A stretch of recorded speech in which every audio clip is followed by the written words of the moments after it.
نحمده ونصلي ونسلم على رسوله الكريم اما بعد فاعوذ بالله من الشيطان الرجيم بسم الله الرحمن الرحيم لقد من الله على المؤمنين إذ بعث فيهم رسولا من أنفسهم صدق الله العظيم وصدق رسوله النبي الكريم وخاتم النبي الأمين إن الله وملائكته يصلون على النبي يا أيها الذين آمنوا صلوا عليه وسلموا تسليما اللهم صل على محمد وعلى آل محمد وبارك وسلم عليه.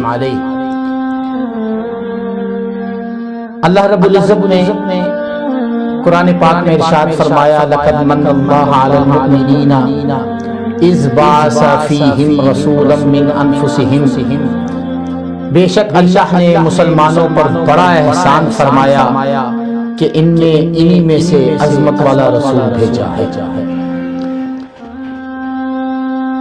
سامعین و حاضرین، آقا کریم صلی اللہ علیہ وآلہ وسلم کو مالک کائنات نے بڑی عظمتوں سے نوازا ہے.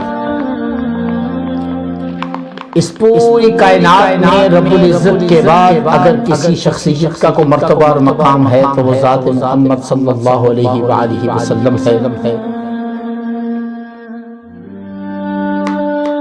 اور یہ ساری کائنات اللہ رب العزت نے پیارے آقا صلی اللہ علیہ وآلہ وسلم کے صدقے میں بنائی.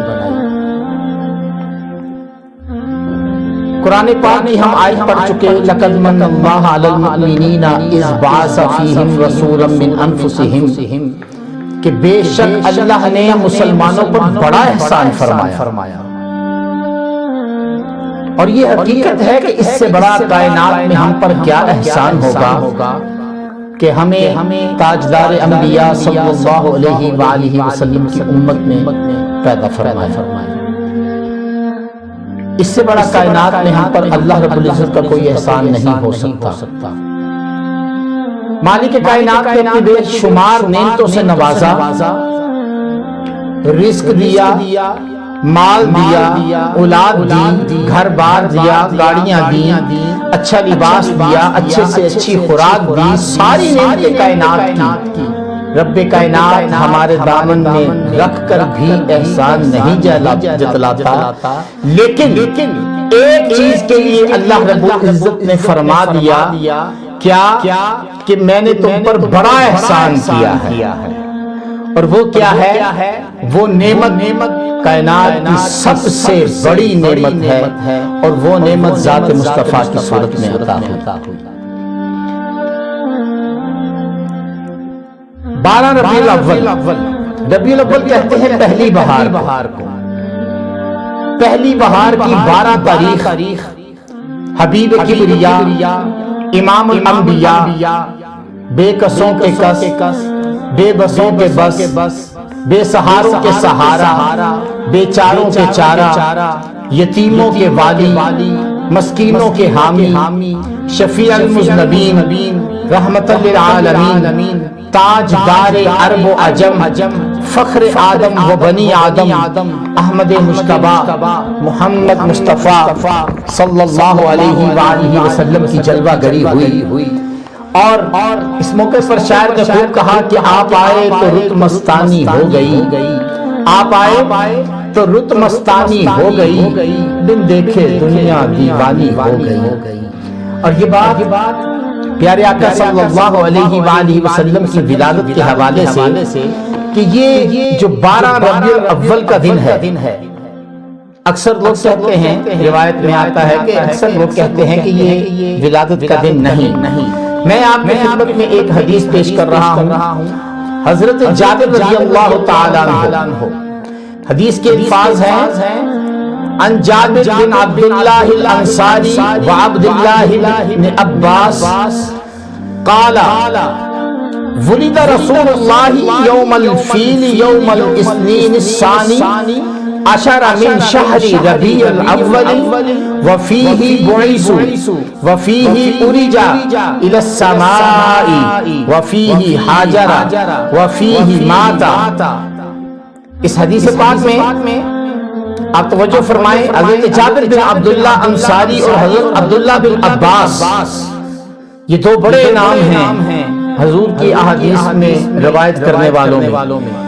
دونوں نے فرمایا کہ رسول اللہ صلی اللہ علیہ وآلہ وسلم کی ولادت مبارکہ عام الفیل یعنی پیر کے روز 12 ربیع الاول کو، دن کون سا کہا؟ پیر کا، اور مہینہ کون سا؟ ربیع الاول کا، اور تاریخ کیا بتائی؟ 12، یعنی 12 ربیع الاول بروز پیر کو حضور تاجدار انبیاء صلی اللہ علیہ وآلہ وسلم کو اس دنیا میں اللہ رب العزت نے مبعوث فرمایا، اور فرماتے ہیں اسی روز کو شرف نبوت سے سرفراز بھی کیا گیا، اسی روز آپ کو آسمان کی طرف بلایا گیا، یعنی معراج کی طرف۔ پیر کا دن کون سا؟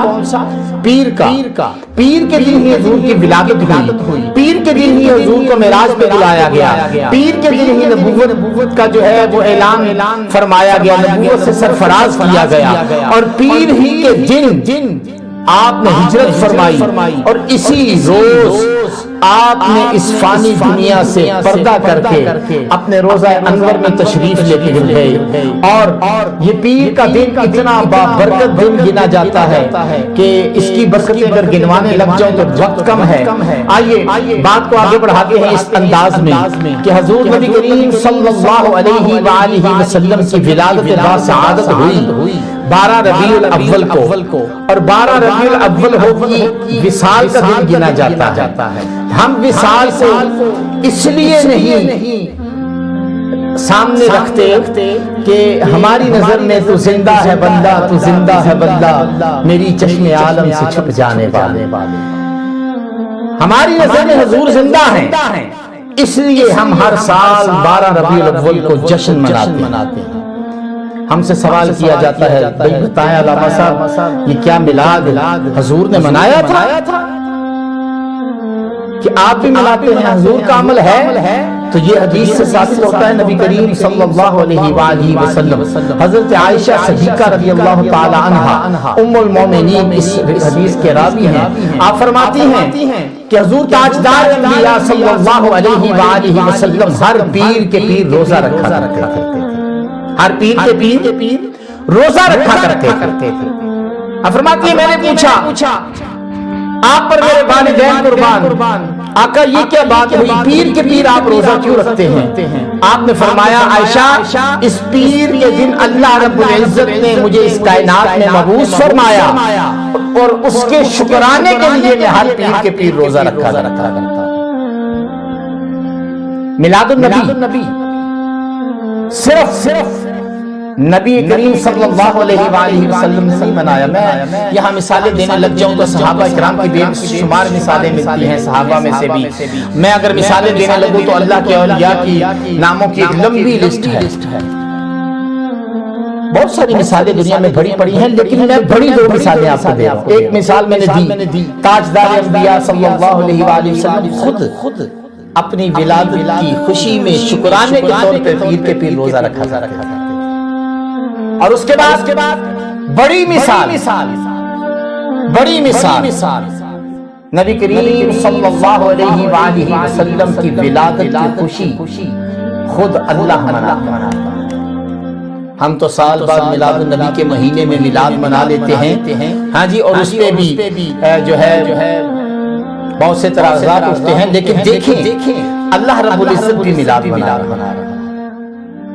بڑی پیاری ہے روایت آپ کی خدمت میں عرض کر رہا ہوں۔ جس دن میرے کریم آقا صلی اللہ علیہ وآلہ وسلم کی ولادت ہوئی، ابو جہل کی لونڈی نے آ کر بتایا، کیا بتایا کہ اے ابو جہل تیری بائی کے گھر بیٹا ہوا ہے، تیرا بھتیجا ہوا ہے۔ اس لونڈی نے آ کے یہ نہیں کہا اللہ کا نبی آیا ہے، اس لونڈی نے آ کے یہ نہیں کہا میرے اور تیرے آقا آئے ہیں، یہ نہیں کہا رسول اللہ تشریف لائے ہیں، کہا تیرے بھائی کے گھر بھتیجا ہوا ہے، بھائی تیرے بھائی کے گھر بیٹا ہوا، تیرا بھتیجا آیا ہے کائنات۔ اس ابو جہل نے اپنے دائیں ہاتھ کی شہادت کی انگلی سے اشارہ کر کے کہا تھا اے لونڈی جا، عبداللہ کا بیٹا آنے کی خوشی میں تجھے آزاد کرتا۔ کیونکہ آپ کو معلوم ہے یتیموں کی سرپرستی فرمانے والے تیرے اور میرے آقا حضرت محمد مصطفیٰ صلی اللہ علیہ وآلہ وسلم اس کائنات میں جب تشریف لائے تو آپ یتیمی کی حالت میں آئے تھے. آپ کے والد گرامی آپ کی جو ہے ولادت سے پہلے ہی اس دنیا سے تشریف لے جا چکے تھے. اس دنیا سے پہلے تشریف لے جا چکے تھے. اس لیے حضرت عبداللہ رضی اللہ تعالی عنہ اس دنیا سے پہلے تشریف لے جا چکے تھے. اور اس وجہ سے ابو جہل نے بھرپور خوشی منائی کہ میرا بھائی اس دنیا میں نہیں رہا، اب اس کی نسل کو آگے بڑھانے کے لیے اللہ نے بیٹا عطا کیا. اس نے اس بات کی خوشی منائی کہ میرے بھائی کے گھر بیٹا ہوا ہے، میرے بھائی کی نسل آگے بڑھے گی. اس خوشی میں اس نے لونڈی کو دائیں ہاتھ کی شہادت کی انگلی سے اشارہ کر کے آزاد کیا.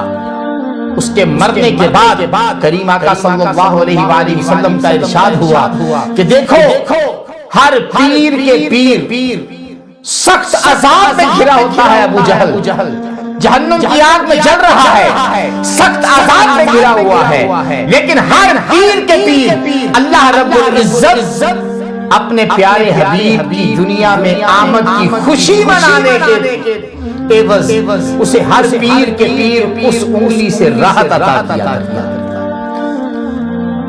شدت گرمی سے نڈھال ہوتا ہے، پیاس کی شدت عروج پہ ہوتی ہے، جہنم کی آگ میں جل رہا ہوتا ہے، لیکن پیر کا دن آتا ہے تو اللہ رب العزت شہادت کی انگلی سے اشارہ جب کیا گیا اس کو مد نظر رکھتے ہوئے اللہ رب العزت ہر پیر کے پیر اسے اس شہادت کی انگلی سے راحت عطا کرتا ہے. وہ پانی کی صورت میں ہو، دودھ کی صورت میں ہو، کسی شہد کی صورت میں ہو، اللہ جہنم میں بھی اسے راحت عطا کر رہا ہے. جبکہ اس ابو جہل نے نہ تو نبی سمجھ کے خوشی منائی، نہ رسول سمجھ کے خوشی منائی. اگر خوشی منائی تو کس لیے منائی کہ میرے بھائی کا بیٹا ہوا ہے، اب میرا بھائی اس دنیا میں نہیں تو اس کی نسل آگے بڑھے. اس خوشی میں اس نے آزاد کیا لونڈی کو. تو اللہ رب العزت نے اس نیکی اس خوشی کو منانے کو بھی مالک کائنات نے ضائع نہیں ہونے دیا. کہا ابو جہل مانا تو بدترین دشمن ہے میرے نبی کا، لیکن تو نے اس کی آمد پر دنیا میں آمد پر ایک لونڈی کو آزاد کیا تھا، خوشی منائی تھی، اس لیے تجھے پیر کے پیر اس انگلی سے میں راحت عطا کرتا ہوں. یہ میلاد تو میرے نبی خود مناتے رہے اور ہر پیر کے پیر مناتے رہے. یہ میلاد تو رب کائنات ہر پیر کے پیر مناتا ہے. اور میرا ایمان کہتا ہے رب کائنات قیامت تک یہ پیر کے پیر میلاد اس صورت میں مناتا ہی رہے گا. تو میں ایک پیغام آپ کو دینا چاہتا ہوں، اور وہ پیغام کیا ہے؟ ہم اپنے آقا کے غلام، اور غلام کا کام کیا ہے؟ آقا کی ولادت کا دن آئے، آقا کی ولادت کا دن آئے تو اس غلام کے چہرے سے، اس غلام کی اداؤں سے پتہ چلے کہ یہ خوشی منا رہا ہے. اور میں اکثر یہ کہا کرتا ہوں کہ میلاد مصطفیٰ کی خوشی ایسے مناؤ کہ لوگ تمہیں دیوانہ کہنے لگے، دیوانہ پاگل کہہ کے پکاریں. سمجھنا پھر بھی حق ادا نہیں ہوا. حضور کی ولادت کی خوشی منانے کا حق پھر بھی ادا نہیں ہوتا. اس لیے دیوانہ وار خوشی منانی ہے. جیسے جیسے 20 صفر کا دن گزرتا ہے اور ربیع الاول کا مہینہ قریب آنے لگتا ہے، یقین مانے اندر کی کیفیات تبدیل ہونے لگتی ہے. جو سچے غلام جو عشق مصطفیٰ میں ہر دم ہوشیار رہنے والے، ہر دم عشق مصطفیٰ کے سمندر میں غوطہ زن رہنے والے لوگ، ان کا عالم یہ ہوتا ہے میلاد کی گھڑیاں جیسے جیسے قریب آتی ہیں ان کی خوشی کی انتہا جو دیکھنے والی ہوتی ہے، ان کی خوشی کے انداز دیکھنے والے ہوتے ہیں، ان کی ادائیں دیکھنے والی ہوتی ہیں. ارے جیسے جیسے میلاد کی گھڑیاں قریب آتی ہیں دیوانوں کی دیوانگی عروج پر جاتی ہے. اور میں کہتا ہوں، میں دوبارہ یہ بات دہرا رہا ہوں کہ جب میلاد کا مہینہ آئے اور خاص ربیع الاول کی بات 12 طریقہ ہے، تو اس طرح میلاد منانا کہ لوگ تمہیں پاگل دیوانہ کہہ کے پکاریں، پھر بھی سمجھنا کہ تم نے ولادت کی خوشی منانے کا ابھی حق ادا نہیں کیا۔ حق تو پھر بھی ادا نہیں ہو سکتا۔ آپ کے شایان شان کر کیا سکتے ہیں؟ کیا کر لیں گے؟ 10 20 50 100 دیں گے، پکا لیں گے، کو 200-400 جانور ذبح کر کے ہم تقسیم کر دیں گے۔ ہم کیا کر لیں گے؟ 2-4 10 20 نعتیں پڑھ لیں گے، خطاب کر لیں گے، خوشیاں منا لیں گے، کتنی خوشی منا لیں گے۔ ارے حضور کی ولادت کی خوشی تو اللہ نے منا کر دکھائی۔ جس سال میرے کریم آقا صلی اللہ علیہ وآلہ وسلم کی ولادت باسعادت ہوئی، اس سال اللہ رب العزت نے کسی کے گھر بیٹی نہیں، جتنی مائیں اس سال اولاد کی نعمت لی رب سے، سب کی سب ماؤں نے بیٹے پائے۔ کیا ہم تقسیم کر سکتے؟ کیا ہم اس کی ولادت کی خوشی ہم منا سکتے؟ ارے ولادت کی خوشی تو رب کائنات منا رہا ہے، ولادت کی خوشی تو رب کائنات منا رہا ہے۔ تو پیغام یہ ہے کہ دوستو ولادت کی خوشی منانا اور ضرور منانا، کیونکہ شریعت میں آدم علیہ السلام سے لے کے میرے آقا تک جتنے انبیاء آئے، سب کا عمل حجت کے طور پہ امت محمدی صلی اللہ علیہ وسلم شریعت کا حصہ رکھتا ہے۔ جو عمل کوئی نبی کرے ہمارے ہاں وہ شریعت کا حصہ ہے، اور جو عمل خود نبیوں کا سردار کرے وہ شریعت سے باہر کیسے ہو سکتا ہے؟ میرے کریم آقا صلی اللہ علیہ وآلہ وسلم فرمایا میری امت کسی ایک گناہ کو کثرت سے نہیں کرے۔ اگر ولادت بدعت ہوتی یا گناہ ہوتا ہے ولادت کی جشن منانا، تو پھر کائنات میں اتنی بڑی تعداد میں یہ جشن نہ منایا جائے۔ اتنی بڑی تعداد میں یہ جشن منایا جاتا ہے تو سمجھ لو شریعت سے باہر عمل نہیں بلکہ عین شریعت کا حصہ ہے، یہ عین شریعت کا حصہ ہے۔ یہ میلاد منانا یہ میرے نبی کی سنت ہے، یہ میلاد منانا اللہ کا عمل ہے، یہ میلاد صحابہ نے منایا، یہ میلاد اولیاء اللہ نے منایا، یہ میلاد ہر عاشق مصطفیٰ نے منایا۔ اور آج اگر غلامان مصطفیٰ میلاد مصطفیٰ کی خوشی مناتے ہیں، ولادت مصطفیٰ کی خوشیاں مناتے ہیں، تو اس کا مطلب ہے یہ اللہ اور اس کے رسول کی رضا پر ہے۔ جو اللہ اور اس کے رسول کی رضا پر رہتا ہے وہی دنیا اور آخرت میں کامیاب ہوتا ہے۔ میلاد کی خوشی منانا اس پر اللہ بھی راضی ہے، رسول بھی راضی ہے، مالک کائنات بھی چاہتا ہے تم ولادت کی خوشیاں مناؤ، اور میرے نبی بھی چاہتے ہیں کہ تم میرے ولادت کی خوشیاں مناؤ۔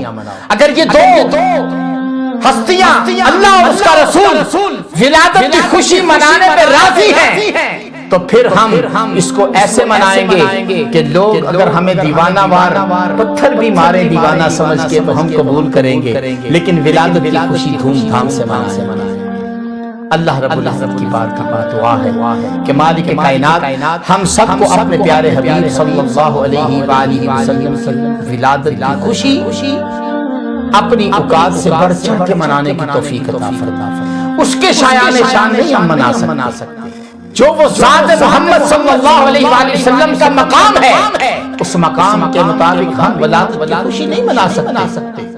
ہم اپنی اوقات اور اپنی ہستی کے مطابق جو اللہ کی توفیق ہے اس کے مطابق ہم ولادت کی خوشی منائیں گے، اور انشاءاللہ دھوم دھام سے منائیں گے۔ وآخر دعوانا الحمدللہ رب العالمین۔